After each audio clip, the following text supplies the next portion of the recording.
So I'm going to quickly take you through exchanges such as bittrex and moving coins to bittrex, and that way you get an idea of how to move coins around. Once you understand how to move coins to bittrex and how bittrex works, it's pretty easy to pick up the sense of how other exchanges work, such as Poloniex, HipBTC, Cryptopia, and there's so many. Binance, Bitfinex, there's tons of exchanges. I have accounts with a bunch of them, but bittrex is my favorite, and it is possibly, in my opinion, the best. Some people really like Poloniex. I just like bittrex. It's a matter of opinion. So quickly, we have the dashboard here in Coinbase, which you are all probably familiar with now, since you have hopefully created an account, linked your bank account, credit card, whatever. Here is GDAX. GDAX is really simple to use if you have a Coinbase account. GDAX is already set up for you. You just need to log in through the website. You go to gdax.com and you log in with your Coinbase credentials. If you have two-factor on, which you should, it will be the same two-factor authentication for GDAX. And depositing for GDAX, we'll just go through this real quick, is really easy. You can see the Coinbase account. You can see how many ETH I have in here, and I can move them over, and it's pretty immediate. It should only take seconds, and you could always move it in from other, like, if I wanted to send bittrex to GDAX, I could do that easily too. And you see the warning here. So just so you know, definitely don't do this. And it's happened, trial and error. I have done it by accident, and it happens. But you can't get it back on some exchanges like this. Most, to be honest. But you can have your bank account. You can really move things really quickly. GDAX is great if you're someone that really likes trading and all that type of stuff. You can see it as a margin trading, something I'm not good with. I don't really do it. Limit stops. And just so you know, selling on Coinbase and selling on GDAX are pretty much the same thing, but GDAX is much cheaper fees. So if you're going to be selling a lot of coins, I suggest selling them on GDAX. You pay less fees and you can move your USD right to Coinbase and then to your bank account. Actually, you don't even need to do that. You can actually just move it. You should just be able to move it right to your bank account. Yes. Yeah, you can just move it right to your bank account. So cool. So now you know Coinbase, you got the idea of GDAX, but let's do bittrex. And bittrex I have open here the daily withdrawal, just so you get an idea. So when you create an account with bittrex, you will pretty much use the same information that you use for Coinbase, but you can actually do minimal. You can sign up with just an email and your password, and then if you were start with a low withdrawal limit, I think it starts with 1 or half a Bitcoin a day. Then you do basic, verification, enhanced. They'll ask you for more information. I'm not going to go through all that stuff. It's pretty simple. Picture of your ID. You could just take a picture with your phone, email it to yourself, and then you upload it just like you would to an email. You could do that, and then you have your password, two-factor authentication. Turn it on. I always think it's important to have that on. When you withdraw, it should be on. You don't want it. As you can see, I don't have margin trading on here either. I do have a daily withdrawal limit of 100 Bitcoin. This is the only exchange I have like full authentication for, that I've given all my information, just because I don't withdraw 100 Bitcoin a day, nowhere near it. Maybe one day, hopefully, but you don't need to do it for most exchanges. I use Cryptopia. I do not have any information there. I like to just kind of keep it minimal. But you can see you have your audit list of your logins and checks and all that stuff. So, you could just get a quick glance. But definitely have two-factor on. You want that on for everything. If it says two-factor, you should have it on. Email. When you get into crypto, learn about two-factor. If you don't know what two-factor is, you need to know. So we'll go to the wallets, actually, where we can go to. This is where I spend most of my time. You can easily search through here. So, I could see I have some ETH in here. I put it in earlier for this. some Bitcoin, and I have a miner, and it mines music coin right to here. And you can see there's pluses and minuses. You can easily look, you see MCO, let's see, you can see Neo, and you can easily just click in here. If it would load for me, there we go. And you can see like the Neo stats, you can see the order book. Just see my internet's being a little slow right now, so it happens. But you can see everything loading up here. It's being really slow today. It's weird. I'm probably on something else. But okay. But you can see here's a trading aspect. And yeah, there we go. And the chart, you can do all your charting here if that's the kind of thing you like. Some people are really into charting. If you're a day trader, I guess charting is great, but it doesn't really necessarily give you great ideas of what the company is. Always do your research. Oh, okay. Now, so let's get back to the reason why we're here. So Coinbase to bittrex, pretty simple. So let's see. We go to our accounts tab on Coinbase right now, just so we know. You can see I have some Bitcoin, but I'm going to send some Ethereum.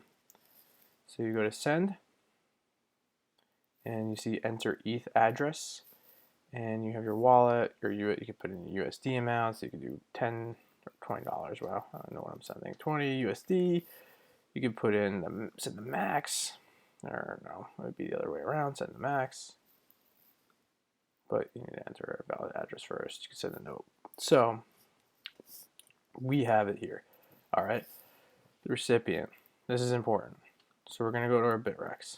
We're going to go to our wallets, which is just the way I do it. I think you can play around with it, but this is the way I do it. So your B if you want to do it another way right now or want to learn another way. All right, so you have the plus or minuses. It's an easy thing to do. Is just that if we want to add a balance to it, we just click plus. So we're adding, pretty simple, counterintuitive. Not counterintuitive. I mean. So the hex address is actually unique to this Ether wallet. So we're going to copy this. Then we're going to go back to our Coinbase account. And we're going to paste it. All right, so we can see 664A7E. Just check. Doesn't hurt to check 100 times, especially when I'm sending a lot of coins worth a lot of money. I check a lot. So we see it matches.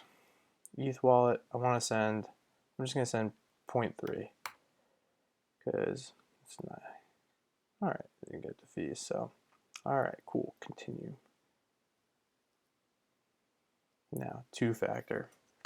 I always have two-factor on. It is of the utmost importance. It's very easy to set up, and it is really secure. Yeah, there's some lag from, I think. All right, so send complete. Now, we are going. Now, it's going to take a little bit of time. ETH kind of moves slow, but that's why I deposited it. We'll see it come into the pending deposit shortly. You probably get an email saying, hey, you just sent 0.3 ETH to this address. That's a good thing. It's sent. But we'll wait. But actually, we don't need to wait. We're going to go and sell some Ether right now to Bitcoin. So we're going to go right here, click on the ETH. And I'm going to keep this kind of simple. You can play around with it because I don't want to keep this video too long.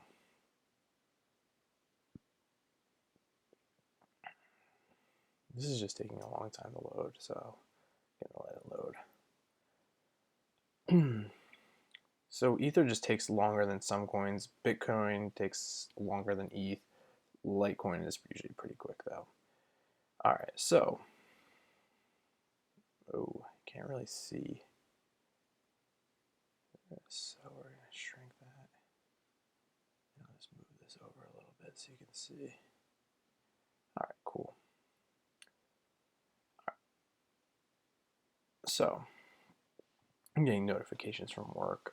Sucks. Okay, so we're gonna sell Ether. So for most exchanges, Bitcoin is what you have to trade in. There are exchanges such as Poloniex, bittrex. I don't know. I always just use Bitcoin. I, it's just the easiest way because I value things in Bitcoin now. Get used to trading in Bitcoin. It's just easier for me rather than playing with multiple different currencies. It's really just a transactional thing. You might lose a little bit of money selling and buying a bunch of times, but it's not a big deal to me. So we're going to just sell the Bitcoin right now. Very simple. So I only want to sell a little bit because I want to keep some ETH right now. So I'm going to sell 0.03 ETH. And sorry, I'm on a my little laptop, so it's annoying to do numbers right now. So the price we want to buy at. So it would be the trading price. You can see these up here. There's last, bid, and ask. Last is obviously the last price it traded at. Ask is what the higher the selling is. There's that, the margin. So ask is what people want for it, and bid is what people are trying to pay for it. So we're gonna just do bid just because I want to get rid of it quick so you guys can see the magic happen. Let me just make this a little bit smaller just so that way it gets in the screen. Okay, cool. So we're gonna do it. Limit. Limits are good. We're not gonna use one right now. Stop limit. It allows it so it won't sell below the price that you're putting in. It's really good in case there has been flash crashes where people have tried to sell, and it doesn't really happen often, especially on a bittrex. So definitely look into them. Look them up. I'm not going to explain them right now. I just want to make sure you guys know the basics. So we're going to sell the Ethereum for the bid price. And they come up with a disclaimer, just so you know. Okay, I got it, man. So it says ETH sell placed. Your sell order has been filled already. It's pretty quick. So just so you know, ETH will sell really quickly on the site if you want, or even most things will sell pretty quickly unless you're doing something like you're putting in a huge sell order, obviously. So if you're just asking for a ridiculous number, it's going to sit there. If you put in a number, you can kind of just click on these and it will sell to whatever price you want. But bittrex has a lot of volume, so you can pretty much just do the ask and it'll be quick. Open orders, this would say, what you're selling at the price. So if we wanted to, that 0.03 would be down here saying how much I'm trying to sell it for, and estimated total Bitcoin it's worth. This is the bid / ask amount, whatever I'm, if I'm buying or selling. So that just kind of gives you the open, and then my market history. I just show you all the times I buy and sell Bitcoin, which is pretty often. But you can see orders. You have a lot of information here. So, but in reality, that's how simple it is. If you want to now, you go back to your wallet. It's immediate when you're buying and selling on exchanges, as long as the order is filled. If it's not filled right away, just keep checking. It's gonna fill pretty quick. If you did a competitive price. So you can see it's already there. And now you can see actually my pending deposit is here too. That's cool. So that's the Coinbase is just waiting to hit. It's not available yet. So when it's available, you'll be good. Reserved is when you withdraw. So now I will quickly withdraw. So we hit minus because we are subtracting from our account. Minus, subtract. Bittrex makes this pretty simple. If only it would just do it. All right, so we're going to go to our Coinbase account. We're going to receive Bitcoin. And we're going to show address. Just make sure sending, they give this, just send Bitcoin. Don't send Bitcoin Cash. There's going to be Bitcoin Gold soon. Just Bitcoin. You'll never get it back. And it happens. So that is a nice little thing because it copied the address. Just spum is our word here. We're going to put it in here, paste, spum. I'm going to just send, I don't know, I'm going to just send 0.00. Actually, I'll just send the whole amount. YOLO. It's not a big deal. You just click that, fills the whole amount. You'll see I'm getting charged 0.001 Bitcoin, my withdrawal, and we shall withdraw.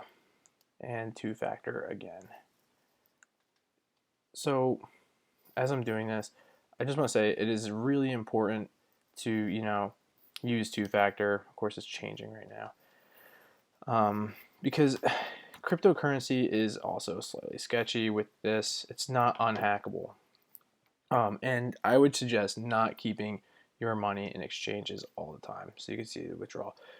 It's important that like you can keep some in here. You can see they have some in. It's not a lot of money. This is small. Just keep in what you're willing here. I keep it so I can trade. I'm mining here. It's this is just money. Just around. But it's important. Don't keep tons of money in exchanges. You're better off by investing in a Trezor wallet, a Ledger. Those are great. Coinbase is safe. There's insurance with that. Just make sure you're safe with everything. Download the wallets. You can download a Neo wallet. I have nothing in here, but you can download the wallets from the sites. Researching the coin, going to neo.com. It'll take you to the wallet. It's important, and especially when you have something like Neo, it's staking, so you earn gas, and gas is actually worth money, so it's worth keeping it there. And you don't want to give exchanges your, that gas. It's worth like money. It's $20. One gas is worth like $20, so it's totally worth keeping. It might be worth less now. I'm not sure. But the whole point of cryptocurrency is to be in control of your assets. So you want to keep them in your wallets. It's more safe, it's secure, hide your passwords, memorize them, lock them in a safe. It's really important to remember that. But just, my rule of thumb is I only keep a little bit in exchanges, and if there's a lot in exchanges, I only keep it there for a short period of time. You just don't know. There was a phishing scam with bittrex not long ago, and people got stuff taken out of their accounts, and it was just a mess. So it's better to be safe than sorry. But so with that, I think you can check, but Bitcoin takes a little while to move. You kind of get the notification. You might get an email to your phone pretty quick saying, "Hey, you just received so much Bitcoin," but it's not available yet. So, with that, if you guys have more questions, definitely just leave some comments. If this was a little slurry, I apologize. I hope you guys got the gist of it, though. So, thanks for viewing.